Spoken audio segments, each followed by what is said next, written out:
There has been attrition at Tesla, including at very high ranks, although not necessarily over those fundamental disagreements around what Elon Musk says and does. Sometimes just people get quite tired of working in such a high stress situation. But this person is not alone. And I think that is what is quite notable. It's just that they are unusual in going quite so public about it. And I think that is maybe more of a moral stance than anything else.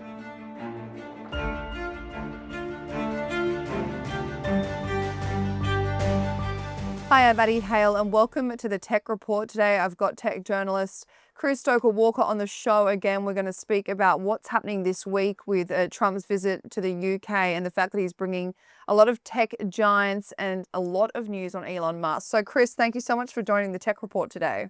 Thanks for having me, Maddie. Well, we've got to start off with President Trump visiting the UK later this week for his state visit, and he's bringing these tech giants with him, to name a few: Sam Altman, Larry Fink, Jensen Huang, and Tim Cook. Do we know exactly what these tech giants are wanting to get out of this trip when it comes to investment in the UK?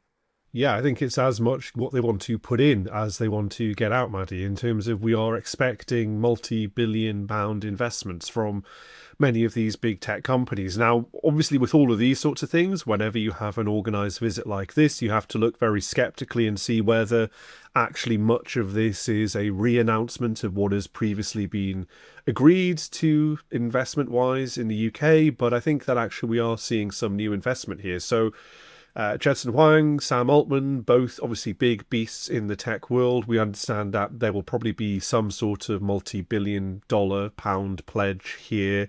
Likewise, there are some other slightly smaller companies, one including CoreWeave, which is a cloud computing provider. Now, we know, obviously, AI has this very big draw on data centers, and so CoreWeave, we think, will be investing, something about a kind of UK-based project that is going to be happening there.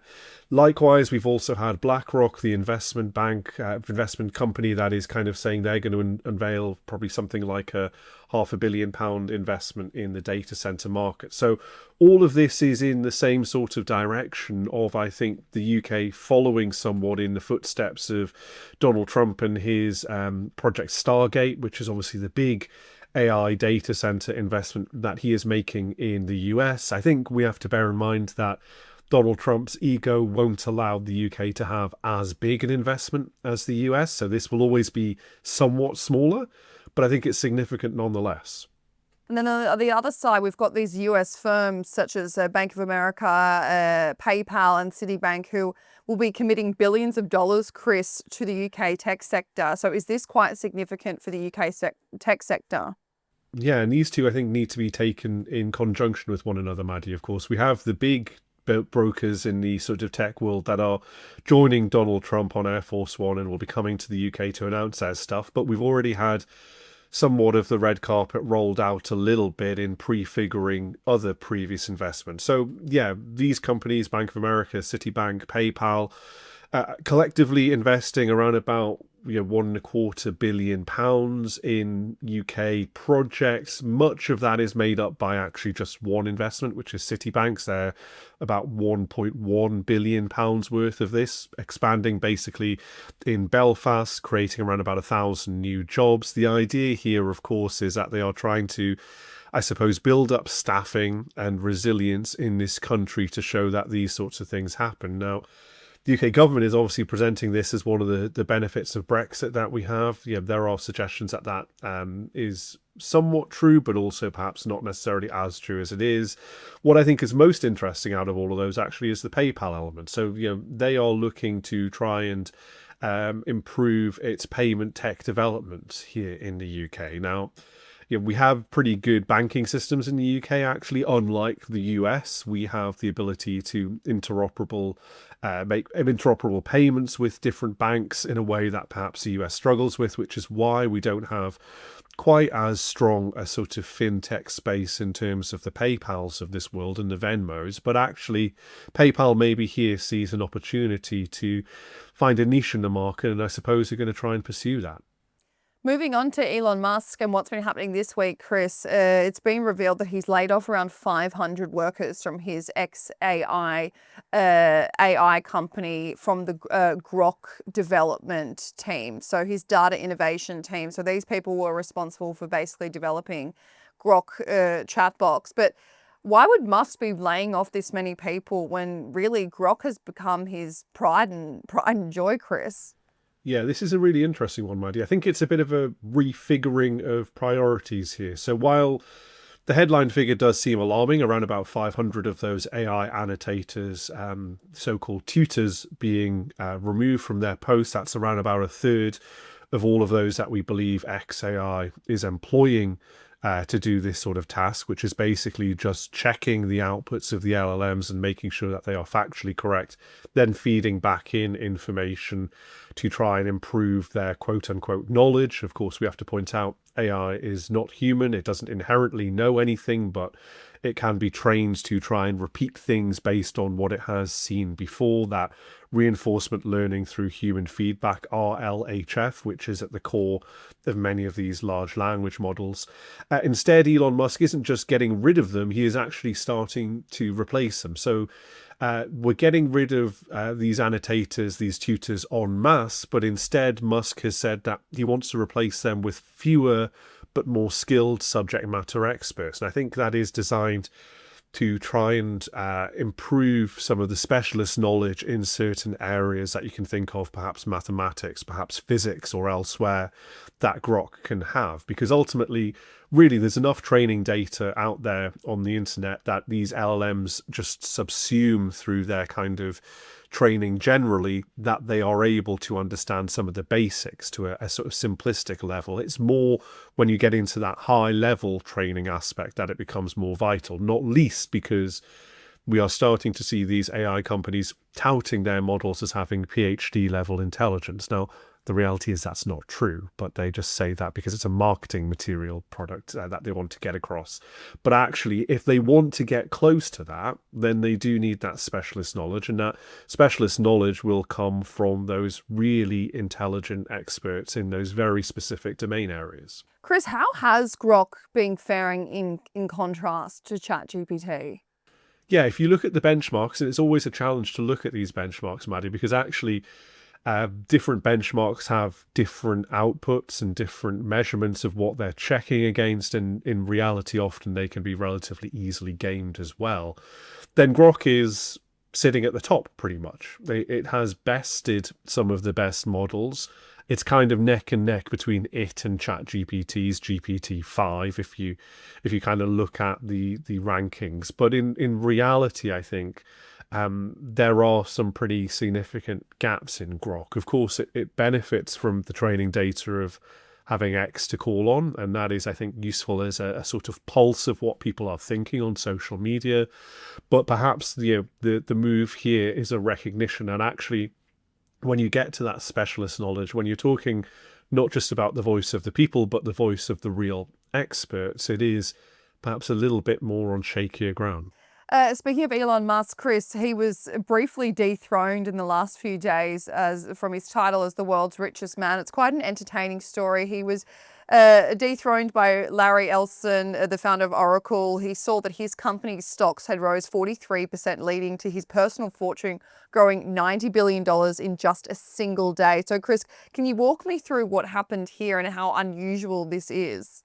Yeah, so Larry Ellison, obviously the head of Oracle, one of the most famous tech executives that people often don't talk about, in part because he doesn't necessarily court the limelight in the same way that an Elon Musk or a Sam Altman or a Mark Zuckerberg does.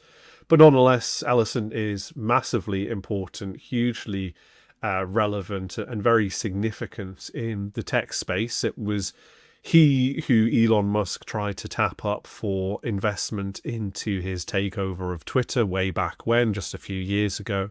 There's a pretty memorable exchange between the two that was surfaced through court records that suggested that actually Musk basically just texted Ellison and said, "I want to buy Twitter. Would you be one of the people who would financially back me for that?" Ellison then said, "Yes, how much do you need?" And Musk said, "Oh, I don't know, $1 billion or $2 billion," which gives you an indication of basically how these people think about their money and their massive fortunes. So Ellison's huge fortune became even bigger on the back of reporting that Oracle and OpenAI would be striking a partnership that would involve sort of hundreds of billions of dollars changing hands. The idea that that was going to benefit Oracle was taken as a pretty significant sign by the markets. Oracle's share price then skyrocketed pretty much in a day or two and was responsible for Ellison supplanting Musk as the most valuable person, the richest person in the world there. The reality is that that initial interest in Oracle then died off a little bit shortly afterwards. Then we had Tesla and SpaceX interest starting to improve, which meant that actually share price of Tesla got better. Elon Musk eventually came back. But I think it does show you quite how interesting a space we're in at the minute in terms of AI, where actually these sorts of announcements can have market moving effects, particularly in the case of Oracle and Ellison, and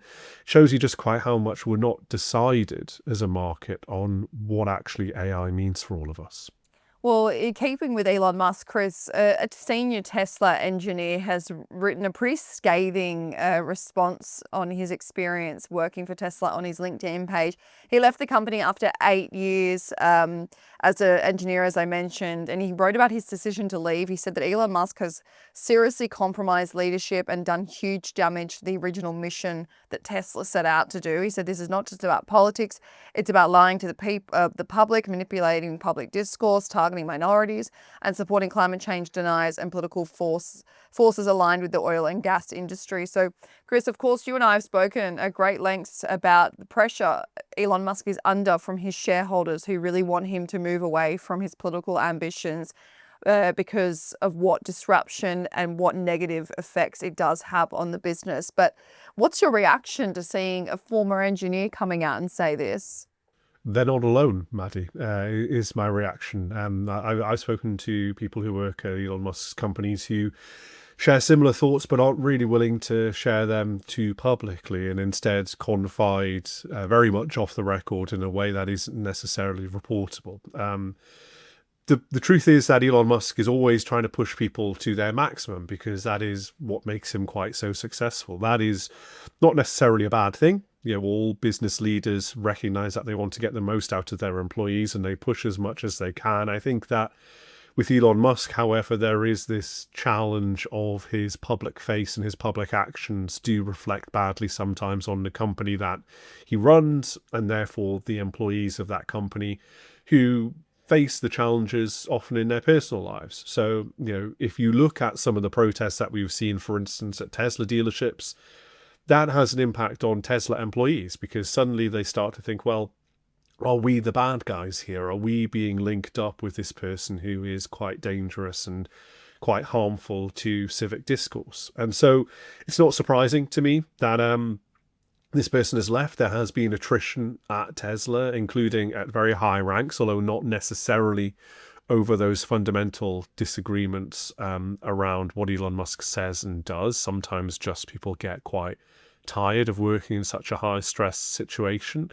But this person is not alone. And I think that is what is quite notable. It's just that they are unusual in going quite so public about it. And I think that is maybe more of a moral stance than anything else. It is an interesting thing. We have seen it before, but it will be interesting to see how this keeps going, Chris, and whether more employees will come out, especially now that he's got these insane, KPIs to meet in order to get his compensation, as you and I spoke last week about. But I want to end on this quote from Sam Altman. He sat for an interview with Tucker Carlson and he was asked about what really the downsides are when it comes to AI. And he said, engineer another COVID-style pandemic. I worry about that because we worry about it. I think we and many others in the industry are thinking hard about how to mitigate it. And now, someone who doesn't consume tech would find that interesting to think that a COVID pandemic could be engineered by AI. So what's your response, Chris? Yeah, it's true in some ways that this could be possible, not least because we are seeing AI being used to develop novel new drugs that are benefiting humans as well. And we only need to look, for instance, at some of the heraldry that has been received by Demis Hassabis. Now, Sir Demis Hassabis, a Nobel Prize winner as of last year, who won the Nobel Prize because of his work for AlphaFold with the AI company DeepMind, basically deciding using AI how exactly the protein structures within our bodies is folded and interacts with other things in order to actually understand better how our human body works. We are putting these technologies to that use in a way that benefits us, but it is very easy with all of these things to turn them to evil intentions. And so, Sam Altman isn't necessarily wrong to say that this could happen. I think that one of the challenges is whenever Sam Altman speaks is you have to bear in mind, why is he saying this, and to what extent is he actually genuine about what he's saying? It is in Sam Altman's benefit and OpenAI's benefit for him to say that this technology is world-changing and very dangerous, and therefore you need to have responsible actors doing this. Oh, and by the way, we are responsible actors, and all the other people that are in this industry perhaps are not. So you should, tamp them down while making sure that we are allowed to continue. The idea that actually these things can look through our biological structure or look through kind of the interactions of different elements and find new ways of interacting with them and seeing whether or not they do either good or harm is happening. And that is a reality. The truth is, though, that often these AI companies, as Sam Altman did say, have recognized that risk. They put in those guardrails, and they draw those guardrails pretty tightly around what can be done. The risk here, Maddie, though, is that there's kind of a parallel race going on where you do have these open source models where this whole purpose of them is that you can kind of adapt them in a way to suit your own means. So you can strip out some of those guardrails. You can make them more permissive. You can tailor it so that you want to do something nefarious. And so I think really here, Altman maybe isn't necessarily talking about the kind of common uses of ChatGPT, of Claude, of Gemini, or any of these more mainstream models. He's thinking about what is happening at the fringes and trying to bring that into conversation. The challenge, of course, though, is that it's what is it that benefits Sam Altman and OpenAI by doing so. And I think it's probably that he wants to, having got to the position of power that OpenAI is in, make sure that nobody else can come around the corner and try and challenge that position at the top of the totem pole. Chris-Stokel Walker, thank you so much for joining the Tech Report today. Thank you.